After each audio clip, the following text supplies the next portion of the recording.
ওই অন্ধকার কবরের মধ্যে আমাকে সবাই রেখে চলে যাবে। 1 ঘন্টা পর কবরের ডাইনে বামে কবরের সাইডে কেউ থাকবে না, আমি একলা একলা ওই অন্ধকার ঘরের মধ্যে থাকতে হবে। আমার সাথী নাই, বাতি নাই, আমার মা নাই, বোন নাই। দুনিয়ার মধ্যে যে সমস্ত মানুষ আমাকে ছাড়া একবেলা খাবার খাইতো না, আহারে যখন খাবার খাইতে যাইতাম দেখতাম মা আমার খাবারের জন্য অপেক্ষা করতেছে। সন্তান, এতক্ষণ কোথায় ছিলা? তোমার জন্য অপেক্ষা করতেছি। ও সন্তান আসো, তোমাকে নিয়ে আমি একসাথে খাবার খাবো। বাবা অপেক্ষা করতেছে, সন্তান তোমাকে নিয়ে খাবার খাবো। আমার স্ত্রী অপেক্ষা করতেছে, আপনাকে নিয়ে খাবার খাবো।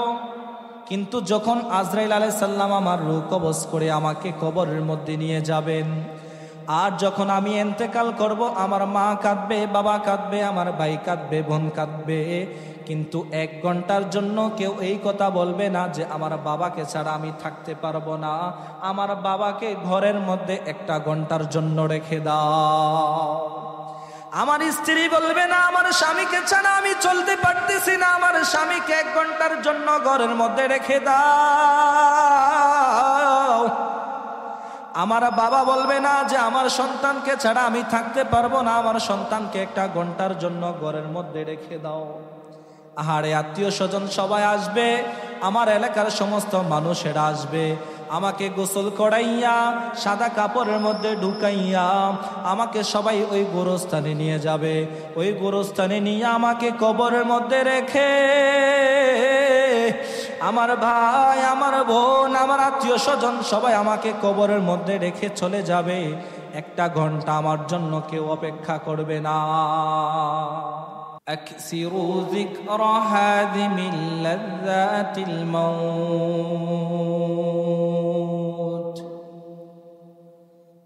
أو كما قال النبي عليه الصلاة والسلام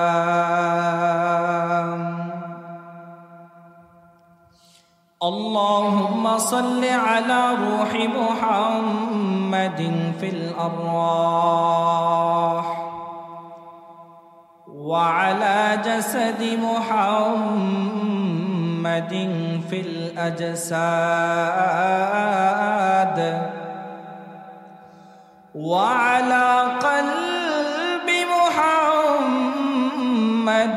في القلوب وعلى قبر محمد في القبور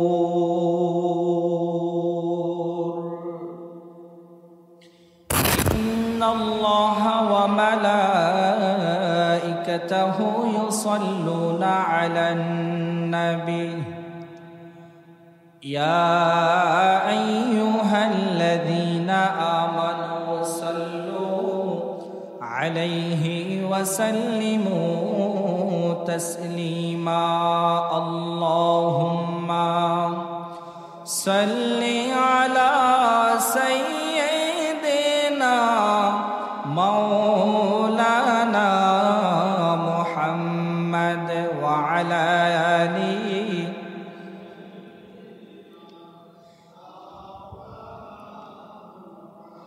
اللهم صل على سيدنا مولانا محمد وعلى آل سيدنا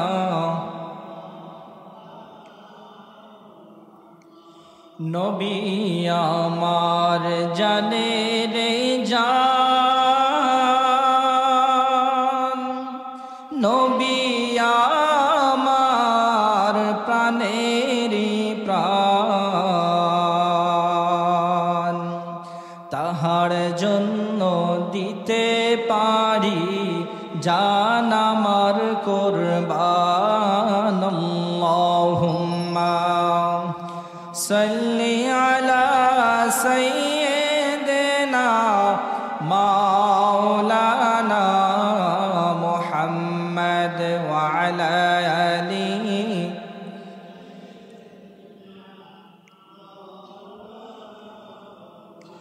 بلغ বালাগাল উলা বিকামালিহি কাশাফাদ দুজা বিজামালিহি হাসানাত জামিউ খিসালিহি সাল্লু আলাইহি ওয়া আলিহি আল্লাহুম্মা সাল্লি ওয়া সাল্লিম ওয়া বারিক আলাইহি। আলহামদুলিল্লাহ, মহান রব্বুল আলামিনের দরবারে লাখো কোটি শুকরিয়া, যিনি দয়াময় মেহরবানি করে আজকে পবিত্র জুমার দিনে আমাদেরকে জুমার নামাজ আদায় করার জন্য মসজিদে আসার ও বসার তৌফিক দিয়েছেন। এই জন্য রব্বে কারিমের দরবারে দিল খুলে অন্তর থেকে শুকরিয়া আদায় করে জোরে বলেন আলহামদুলিল্লাহ।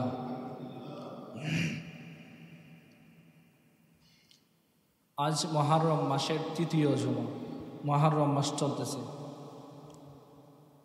আরবি বৎসরের প্রথম যেই মাস এটাই হচ্ছে মুহররম মাস। এই মাসটাই চলতেছে, বরকতের মাস।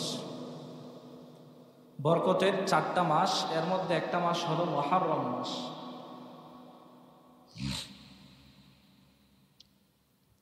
আমরা আবার আল্লাহ তাআলার কাছে শুকরিয়া আদায় করি যে আল্লাহ পাক রব্বুল আলামিন আমাদেরকে মুহররমের একটা জুমার মধ্যে মসজিদে আসার তৌফিক দিয়েছেন। জোরে বলেন আলহামদুলিল্লাহ।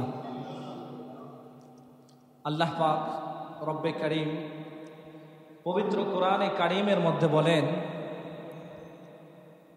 যে আল্লাহ তাআলার কাছে বেশি বেশি করে শুকরিয়া আদায় করা। যে আমরা মুসলমান হইছি, মুসলমান মায়ের গর্ভের মধ্যে আমরা ছিলাম, আর দুনিয়ার মধ্যে ভূমিষ্ঠ হইছি মুসলমান মায়ের গর্ভ থেকে। আসলে যে দুনিয়ার মধ্যে এত মানুষ, রব্বে কারীম সমস্ত মানুষগুলাকে আল্লাহ তাআলা তার বান্দা হিসাবে দুনিয়ার মধ্যে পাঠাইছেন, কিন্তু পরবর্তীতে সময় দেখা যায় যে কেউ মুসলমান, কেউ হিন্দু। আসলে আল্লাহ তাআলা হিন্দু হিসাবে কোনো মানুষ বানান নাই, সবাইকে মুসলমান তার বান্দা হিসাবে বানাইছেন। কিন্তু দেখা যায় পরবর্তীতে সে তার ধর্ম, তার বাবা যে ধর্ম, সে ওই দিকে চলে যায়। যার যার বাবা দাদা যেই দিকে, ওই দিকে চলে যায়। যাই হোক, আমরা আল্লাহ তাআলার কাছে শুকরিয়া আদায় করি আলহামদুলিল্লাহ যে আমরা আল্লাহ তাআলা আমাদেরকে, আমাদের মুসলমান আল্লাহ তাআলার একজন খাস বান্দির গর্ভের মধ্যে আমাদেরকে দুনিয়ার মধ্যে পাঠাইছেন। এই জন্য আল্লাহ তাআলার কাছে বেশি বেশি শুকরিয়া আদায় করা।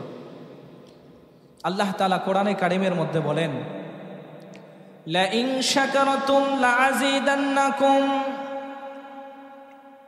ওয়া লা ইন কাফারতুম ইন্না আযাবি লাশাদীদ।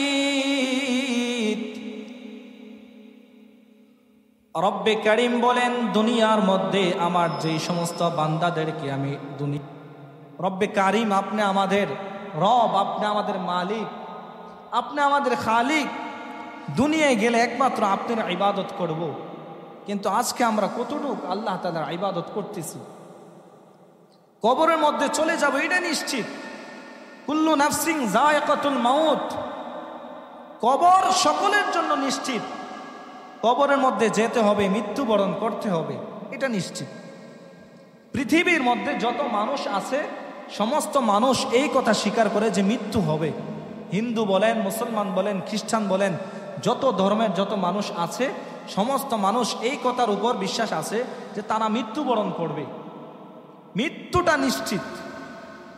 কিন্তু তারপরও আমরা গুনাহ ছাড়তে পারতেছি না, তারপরও আমরা 5 ওয়াক্ত নামাজওয়ালা জিন্দিগি বানাইতে পারতেছি না, তারপরও ঈমানওয়ালা জিন্দিগি বানাইতে পারতেছি না, তারপরও গুনাহ মুক্ত জিন্দিগি বানাইতে আমরা পারতেছি না। বলেন বাবা, কবরে গেলে আল্লাহ তাআলার কাছে কি জবাব দিবেন? কবরের মধ্যে যেতে হবে, অন্ধকার কবরের মধ্যে আমি থাকব। দেখেন আমার বাবা আমাকে কত ভালোবাসে, আমার মা আমাকে কত ভালোবাসে, কিন্তু কবরের মধ্যে যখন চলে যাব ওই আদরের বাবা, আদরের মা, আদরের ভাই বোন আমাকে কান্দে করে ঘাড়ে করে আমাকে ওই কবরস্থানের মধ্যে নিয়ে যাবে। ওই অন্ধকার কবরের মধ্যে আমাকে সবাই রেখে চলে যাবে। 1 ঘন্টা পর কবরের ডাইনে বামে কবরের সাইডে কেউ থাকবে না, আমি একলা একলা ওই অন্ধকার ঘরের মধ্যে থাকতে হবে।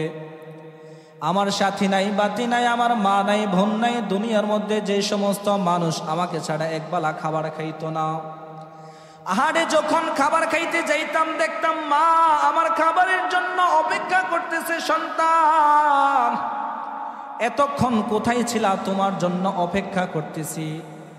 ও সন্তান আসো, তোমাকে নিয়ে আমি একসাথে খাবার খাবো। বাবা অপেক্ষা করতেছে, সন্তান তোমাকে নিয়ে খাবার খাবো। আমার স্ত্রী অপেক্ষা করতেছে, আপনাকে নিয়ে খাবার খাবো। কিন্তু যখন আজরাইল আলাইহিস সালাম আমার রূহ কবজ করে আমাকে কবরের মধ্যে নিয়ে যাবেন, আর যখন আমি ইন্তেকাল করব, আমার মা কাঁদবে, বাবা কাঁদবে, আমার ভাই কাঁদবে, বোন কাঁদবে, কিন্তু 1 ঘন্টার জন্য কেউ এই কথা বলবে না যে আমার বাবাকে ছাড়া আমি থাকতে পারবো না। আমার বাবাকে ঘরের মধ্যে 1 ঘন্টার জন্য রেখে দাও। আমার স্ত্রী বলবে না আমার স্বামীকে ছাড়া আমি চলতে পারতেছি না, আমার স্বামীকে 1 ঘন্টার জন্য ঘরের মধ্যে রেখে দাও। আমার বাবা বলবে না যে আমার সন্তানকে ছাড়া আমি থাকতে পারবো না, আমার সন্তানকে 1 ঘন্টার জন্য ঘরের মধ্যে রেখে দাও। আহারে আত্মীয় স্বজন সবাই আসবে, আমার এলাকার সমস্ত মানুষেরা আসবে, আমাকে গোসল করাইয়া সাদা কাপড়ের মধ্যে ঢুকাইয়া আমাকে সবাই ওই গোরস্থানে নিয়ে যাবে। ওই গোরস্থানে নিয়ে আমাকে কবরের মধ্যে রেখে আমার ভাই, আমার বোন, আমার আত্মীয় স্বজন সবাই আমাকে কবরের মধ্যে রেখে চলে যাবে। 1 ঘন্টা আমার জন্য কেউ অপেক্ষা করবে না। কত কঠিন হবে ওই দিন আমার। আজকে শুধু দুনিয়া দুনিয়া করতেছেন বাপ, শুধু দুনিয়ার দিকে পড়ে আছেন যে কিভাবে কামাই করবেন, কিভাবে ফ্যামিলিকে খাওয়াবেন, কিভাবে একটু ভালো চলবেন, ভালো খাবেন, কিন্তু কবরের কথা চিন্তা করতেছেন না। কবরের কথা যেন আমাদের মনে পড়ছে না। আমরা যে ইন্তেকাল করব, কবরের মধ্যে যাব, আর কবরের মধ্যে গেলে আমাদেরকে ফেরেশতারা প্রশ্ন করবে, রবের পরিচয় দাও, দ্বীনের পরিচয় দাও, ধর্মের পরিচয় দাও, যে তোমার নবীকে পরিচয় দাও। তখন আমরা আল্লাহ তাআলার কাছে কি জবাব দেব? জবাবগুলা যদি আমরা না দিতে পারি, আমাদের ঠিকানা হবে কি? আমরা কই যাব? আমাদের শেষ ঠিকানা কোথায়? মানুষ সন্তুষ্টি নয়, যাদের 1 তলা বাড়ি আছে তারাও সন্তুষ্টি নয়, আরেক তলা করতে হবে। যাদের 1 কোটি টাকার মালিক তারাও সন্তুষ্টি নয়, আরেকটা কোটি টাকা করতে হবে। মানুষ সন্তুষ্টি নয়, কিন্তু কবরের জন্য চিন্তা করতেছে না। কবরের ফিকির আমাদের মাঝে নাই, পরকালের ফিকির আমাদের মাঝে নাই, যে আমরা পরকালের জন্য কি করছি, পরকালের জন্য আমাদের সঞ্চয় কি আছে। রব্বে কাবার কাছে, রব্বে কারিমের কাছে আমরা কি জবাব দেব? যদি আমাদেরকে প্রশ্ন করে, বান্দা আমার জন্য কি নিয়ে আসছো, ওই দিনটা আমাদের কি হবে? হাসরের ময়দানে তো আমরা দাঁড়াতে হবে, আমাদের বিচার হবে, আমাদেরকে প্রশ্ন করবে যে প্রত্যেকটা সেকেন্ডে সেকেন্ডে দুনিয়ায় কি করছো। ওই দিন আল্লাহ তাআলার কাছে কি বলবেন বাপ? ওই দিন আল্লাহ তাআলার কাছে জবাব দিবেন, কি বলে জবাব দিবেন? এর জন্য আসেন আমরা ইবাদতের দিকে ফিরে আসি, আমলের দিকে ফিরে আসি। এতদিন যারা নামাজ পড়তাম না, এখন থেকে আমরা 5 ওয়াক্ত নামাজ পড়ব। এতদিন যারা আমরা ইবাদত করতাম না, এখন থেকে ইবাদত করব। আমরা নামাজ পড়ব, আমাদের জীবনটাকে ইসলামওয়ালা, ঈমানওয়ালা জিন্দিগি বানাবো, সুন্দর জিন্দিগি বানাবো, আমলওয়ালা জিন্দিগি বানাবো। হাঁটতে বইতে সবসময় জিকির করব, রব্বে কারিমের জন্য আমরা সবসময় জিকির করব। তাহলে আমাদের জীবন হবে সুন্দর, তাহলে আমাদের দুনিয়া হবে সুন্দর, আমাদের পরকাল হবে সুন্দর। কিন্তু আমরা যদি আমল না করে কবরের মধ্যে যাই, আমাদের কবর অনেক কঠিন হয়ে যাবে। আমরা কবরের মধ্যে অনেক শাস্তি ভোগ করতে হবে, কিন্তু কবর থেকে ফিরে আসার কোনো সুযোগ নাই। ওই সময়ে যদি আল্লাহ তাআলার কাছে বলেন, আল্লাহ আমাকে একবারের জন্য দুনিয়ায় যাওয়ার সুযোগ করে দেন, এবার যদি আমি দুনিয়ায় যাই একদম কোনো গুনাহ করব না, শুধু আমল করব, আমল করেই করে করে করে সুন্দর জিন্দিগি বানাইয়া কবরের মধ্যে আসব। রব্বে কারিম বলবেন, না, এই সুযোগ নাই, কারণ আমি তোমাদেরকে দুনিয়ার মধ্যে, কোরআনের মধ্যে, হাদিসের মধ্যে জানা দিছি যে বান্দা ইন্তেকাল করতে হবে, ইন্তেকাল করার পর আর দুনিয়ায় যাওয়ার সুযোগ নাই, তখন তোমাদের পরকাল শুরু হয়ে যাবে। আল্লাহ তাআলা আমাদের সকলকে কথাগুলি বুঝার এবং আমল করার তৌফিক দান করুক, কবরের জন্য প্রস্তুতি গ্রহণ করার তৌফিক দান করুক। সকলে বলেন আমিন। আসসালামু আলাইকুম ওয়া রাহমাতুল্লাহি ওয়া বারাকাতুহু। যারা সুন্নত পড়েন নাই সুন্নত পড়েন।